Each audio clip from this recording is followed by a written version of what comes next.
ржать как кони весь спектакль. Решил кинуть своих кредиторов. Студенты не ходят на пары, все мерзавцы и негодяи. Их, я думаю, жизнь научит. Чувствовать какая-то пустота. Покрыли голову пеплом, репку, 3 поросят. Здравствуйте, дорогие снобы! Меня зовут Виктор, и добро пожаловать на мой канал «Петербург для снобов», где я вместе с вами посещаю петербургские театры и делаю обзоры спектаклей, которые идут в этих театрах. Сегодня мы в очередной раз идем в РГПУ имени Герцена, опять в мастерскую Максимова. Уже мы были там в прошлый раз на какой-то британской комедии, не помню название, «Невидимка». А сегодня мы идем на классическую комедию «Свои люди сочтемся» по пьесе Александра Островского. Это одна из самых ранних пьес Островского. И история в ней такова, что некий купец решил кинуть своих кредиторов и не отдавать им долг или хотя бы часть долга, но его кинули самого. Так ему и надо, так часто бывает, к счастью, но, к сожалению, как и часто бывает в жизни, в этой пьесе нет приятных персонажей, все мерзавцы и негодяи, но такова жизнь, и с этим приходится иметь дело. Несмотря на то, что это комедия, сама пьеса не то чтобы сильно смешная, и к тому же комедийный жанр, он самый сложный, поэтому я не надеюсь, что мы там будем сидеть и ухахатываться, ржать как кони весь спектакль, но надеюсь на то, что хотя бы пару раз будет смешно и удастся посмеяться. Пока мы идем в зал, вот обратите внимание, да, РГПУ имени Герцена, вот у них главное здание, ну почему-то они считают ненужным его реставрировать, возможно, в этом кто-то находит некий шик, некий шарм и винтаж, но винтаж, он, конечно, может быть и винтаж, но вы посмотрите, да, вот там уже штукатурка слезла, туда попадает вода, и это, если не ремонтировать, то через какое-то время будет приходить в аварийное состояние.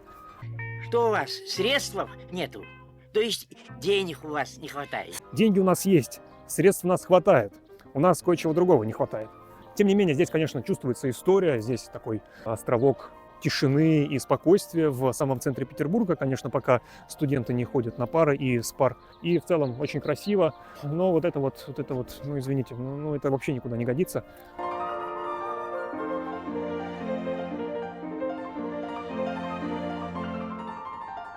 Друзья, видите, мы пришли на спектакль, еще пока в зал не пускают. Сколько народу, тут все пенсионеры пришли просвещаться, конечно, он уже бесплатный. Ну, тут красиво все, вот лепнина на потолках, видите, как красиво все, не то что у ваших там всяких, да, вот, это вот не просто так вот. Вот люди из разговорного клуба английского тоже приходят сюда, почему-то гардеробом не могут пользоваться. Ну, ничего страшного, их, я думаю, жизнь научит. Если вы пришли сюда чуть-чуть раньше, а еще в зал не пускают, то вы можете посмотреть на картины вот эти вот, смотрите, студенты нарисовали, видите, как все красиво. Вот, они, походу, ездили все в одно место, то ли в Новгород, то ли непонятно куда, потому что картины вот, одна и та же крепость везде. Вот видите, да, вот это вот, видимо, самое красивое, то, что они нарисовали, отдельно выделили. Вот, но остальные примерно такие же.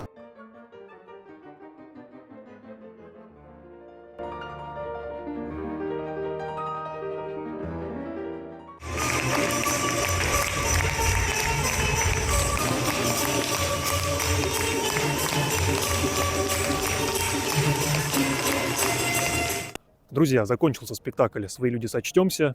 Мне спектакль понравился. Было достаточно весело, несколько раз я даже посмеялся от души.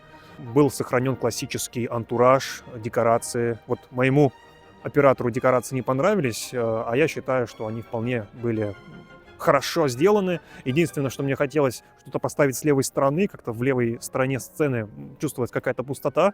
Одну из ролей играл педагог, то есть одну из главных ролей самого купца. Конечно, на сцене чувствуется разница между профессиональным педагогом и студентами, по крайней мере, с мужчинами точно. Но поэтому они студенты, поэтому они учатся здесь. Если бы они уже играли профессионально, они бы, наверное, играли в других театрах. Тем не менее, например, девушки-артистки вжились хорошо в роль. Особенно мне понравились вот, жена купца, сваха и бабушка. Надо было посмотреть, кто она там по роли. Когда первый раз вышла жена купца, я даже подумал, что это тоже не студентка, а это какая-то женщина средних лет, потому что она и говорила, и шею так сделала особым образом, что казалось, что это такая уже немолодая женщина. И я только через там какое-то количество времени рассмотрел, что это все-таки молодая девушка. Это было хорошо. И бабушка тоже говорила как бабушка, там, передвигалась как бабушка. Единственное, что ей не покрыли голову пеплом или чем там они покрывают, чтобы она выглядела как седыми волосами. Вот это был такой минус. А в остальном они прям вполне себе вжились в роли. Наверное, ярче всего сыграла сваха, но она и по самой пьесе такая яркая героиня. В целом уровень здесь весьма достойный, и я бы оценил этот спектакль на 8 из 10. Не знаю, почему 8. Начиналось у меня с 7, потом 7,5, но в конце спектакля я все-таки решил, что он вполне себе заслуживает 8. Ну, на 9 не дотягивает. На 9 не дотягивает, как на мой взгляд. Хотя при полном понимании, что это студенты, и тем более это студенты не артисты, о чем я чуть позже расскажу. А точнее, я расскажу вам прямо сейчас.